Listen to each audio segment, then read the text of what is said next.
Siya po yung pasimuno sa name calling. Di ba siya yung nagbansag mga kababayan kay Martin Romualdez bilang tambaluslos? Dumikit na tuloy sa sa pangalan ng dating speaker, yung pangalang tambaluslos. Yun na yung tawag. Pati ng kanyang mga kasama, yung mga DDS vloggers. Yun naman yung gawain ninyo. O di ba? Mas malala pa nga yung name calling ng ninyo, ng kampo ninyo. Yung ating pangulo, binansagan ninyong bangag.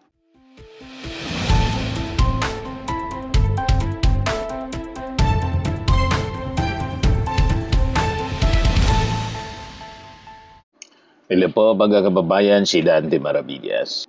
So kanina si Sara Duterte nagpalabas ng statement.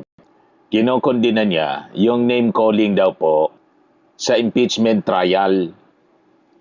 Sara Duterte condemns name calling during impeachment trial, saying the accusations against her should be proven with evidence and not with insults, speculations, or political theatrics. Ngayon, nag-react mga kababayan yung Palasyo Malacanang sa sinabing ito ni Sara Duterte. Ito kasi yung sabi ni Sara. A senator calling a witness stupid. A lawyer calling me the mastermind of a scam. Or another witness referring to me as a brat does not prove a case nor it produce evidence. Kaya sabi ni Jose Clear Castro, siguro dapat magsimula kay Vice Presidente na maging magalang din sa pananalita para hindi rin na ibalik sa kanya. Correct. Yan tuloy na back to you agad. Siya po yung pasimuno sa name calling. Di ba siya yung nagbansag mga kababayan kay Martin Romualdez bilang tambaluslos? Dumikit na tuloy sa sa pangalan ng dating speaker, yung pangalang tambaluslos. Yun na yung tawag.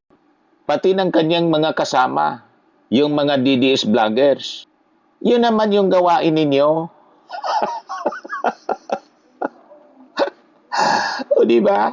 Mas malala pa nga yung name calling ng ninyo, ng kampo ninyo. Yung ating pangulo, binansagan ninyong bangag ng kampo ninyo. Ngiwi, tapos si Lisa Marcos, butod, nagsasayaw-sayaw pa. Si Harry Roque at saka si Marlica. Wala kayong sinasabi sa mga kasama ninyo. Sa mga paose ninyong name calling. Yung sinasabi ninyong name calling, yung estupido, exact description yon ng mga kasama ninyo po. O di ba? Kayo alimbawa, tinawag na scammer. Yun po kasi yung exact description ng inyong ginawa. Yung scam. Kaya kayo nagre-react, kaya kayo nasasaktan kasi exact description yon ng inyong ginawa. Yung mastermind naman po, sakto din. Kasi nga po, kayo yung tinuturo. Maging si Limuel Ortuño, kayo yung itinuturo. Yung brat naman po, bratinela. Di ba totoo naman?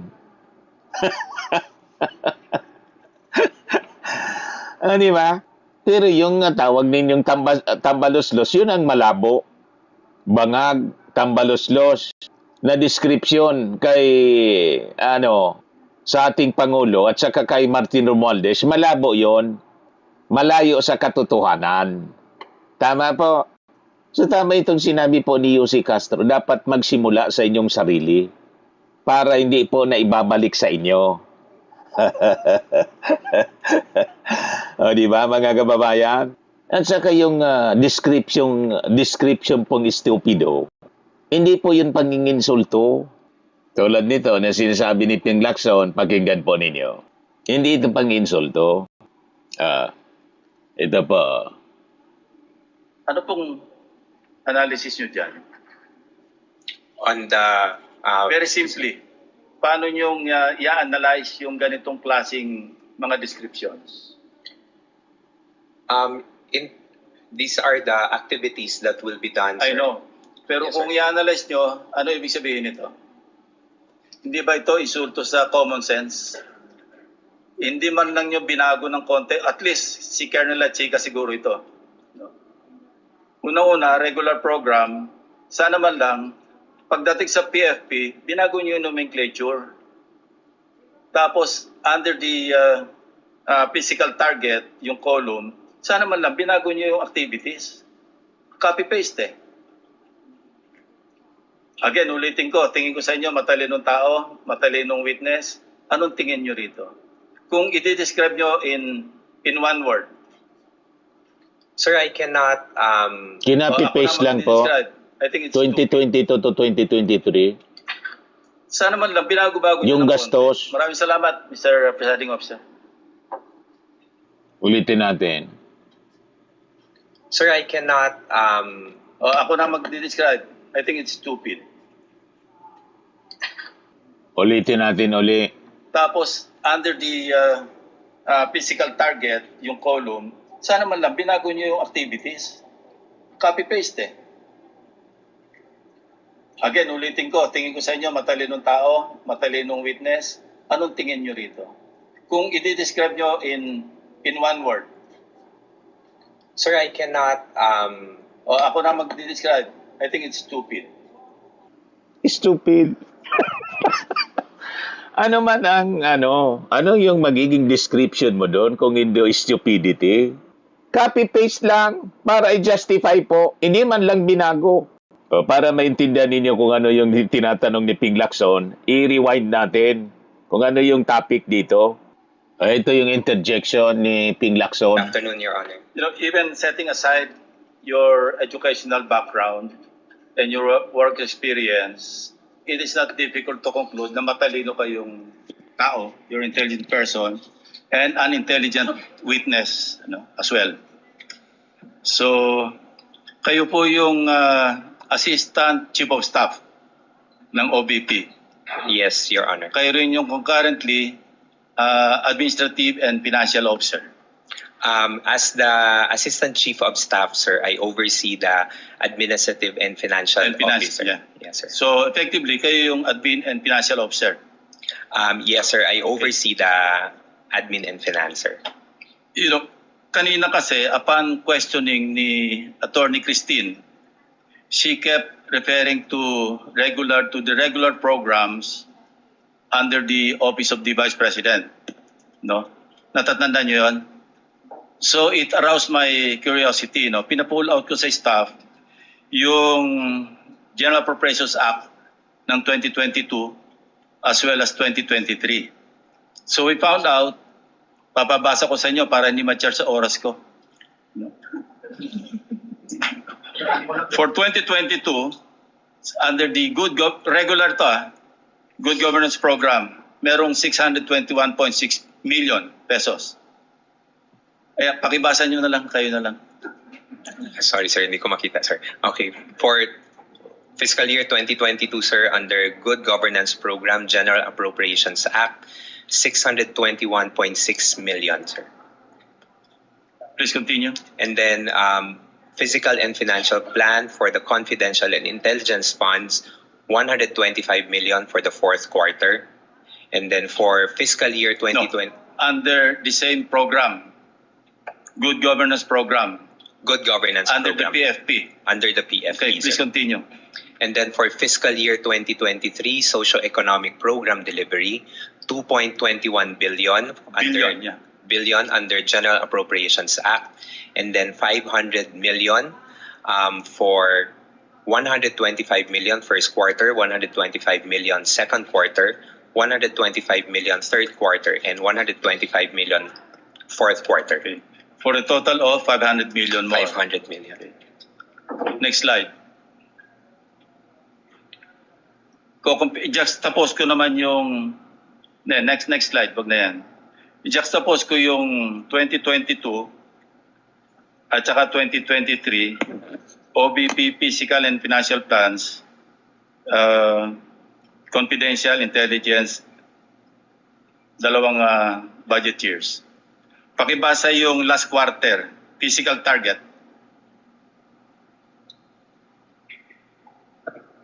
Baka pwede pong ma-request na Okay, resume. Zoom.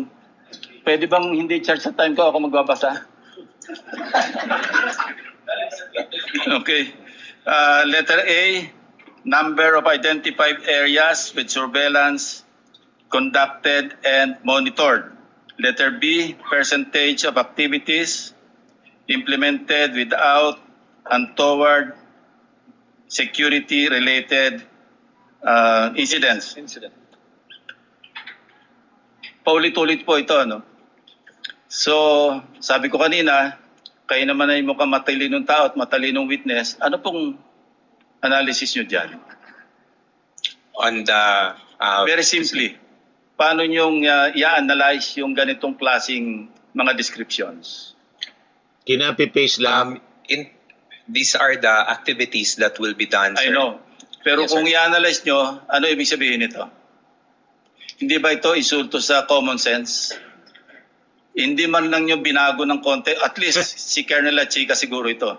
No? Unang-una, regular program, sana man lang, pagdating sa PFP, binago nyo yung nomenclature. Tapos, under the physical target, yung column, sana man lang, binago nyo yung activities. Copy-paste eh. Parehas. Again, ulitin ko, tingin ko sa inyo, matalinong tao, matalinong witness, anong tingin nyo rito? Kung i-describe nyo in Yung one word. 2022 and 2020, Sir, I cannot, kinapi-paste lang. Ako na mag-describe. I think it's stupid. Sana man lang, pinago-bago niya ng konti. Maraming salamat, Mr. Presiding Officer.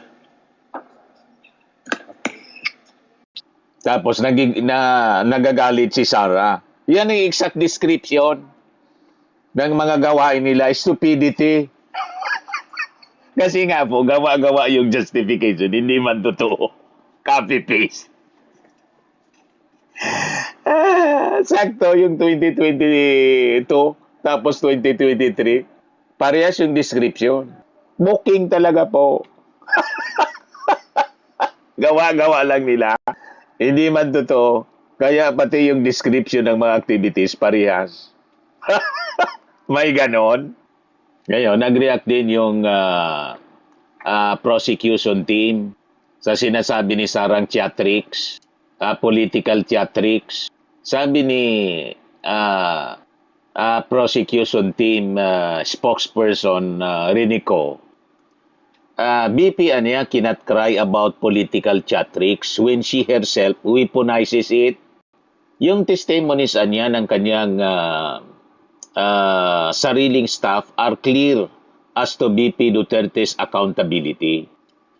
After a bombshell presentation by the prosecution that revealed BP Sara's accountability as head of office, she released a statement challenging the prosecution to prove the charges against her with evidence instead of resorting to political theatrics.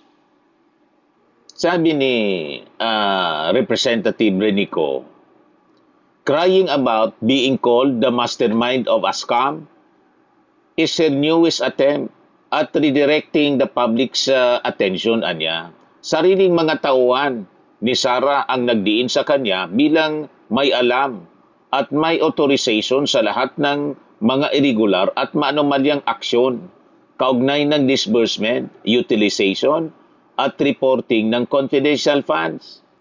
Sarilian yan yung mga tauhan ang naglaglag sa kanya. Ang testimonya nila ang nagtuturo na siya ang may kinalaman sa buong operasyon at iskema ng pag-request at paggamit ng confidential funds. BP Sara claims that the prosecution is resorting to political theatrics, yet she herself resorts to theatrics and endless drama to appear innocent in the eyes of the public. May pasimba-simba pa nga. Tapos sabay picture. Afterwards, maninira man lang pala sa ating Pangulo at sa Kongreso. Di ba yun theatrics na malinaw? Sabi po ni Rinico, not only is she the mastermind of a corruption scheme, but she is an expert in evading accountability. Hindi malulutas ang problema ng korupsyon kung hindi mapapanagot ang Vice Presidente. Hindi pwedeng tingin niya ay hindi siya pwedeng panagutin sa kanyang mga nagawa dahil lamang sinasabi niya na may iba pang korap na opisyal sa gobyerno. That's not justice. That's evasion. Correct. Di ba? Basag na naman yung statement ni Sara Duterte. Binasag mga kababayan ni binasag ni Yossi Castro. Ngayon naman binasag ni representative rin ni Ko. Basag-basag na si Sara. Pero sabi ni Michael po, hindi daw magre-resign hindi daw magre-resign si Sara Duterte.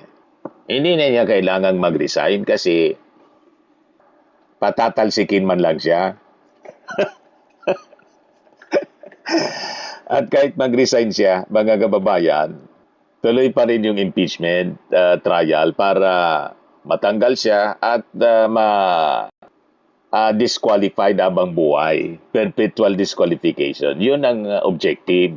At pag hindi siya kinonvict ng mga senador, mga kababayan, sa bigat ng kanyang pagkakasala, i-acquit siya halimbawa, mga kababayan, yung mga senador mananagot sa ating mga mamamayang Pilipino. Pero si Sara Duterte, malamang sa malamang makasuhan ng plunder. Di kulong siya na walang ang tawag dito, walang bail tulad ni Marcoleta. Yan po ang posibleng mangyari sa kanya kasi hindi man po siya immune from suit tulad ng presidente. Okay po? So walang ligtas si Sara Duterte. Makaligtas siya dito sa impeachment, sa plunder hindi.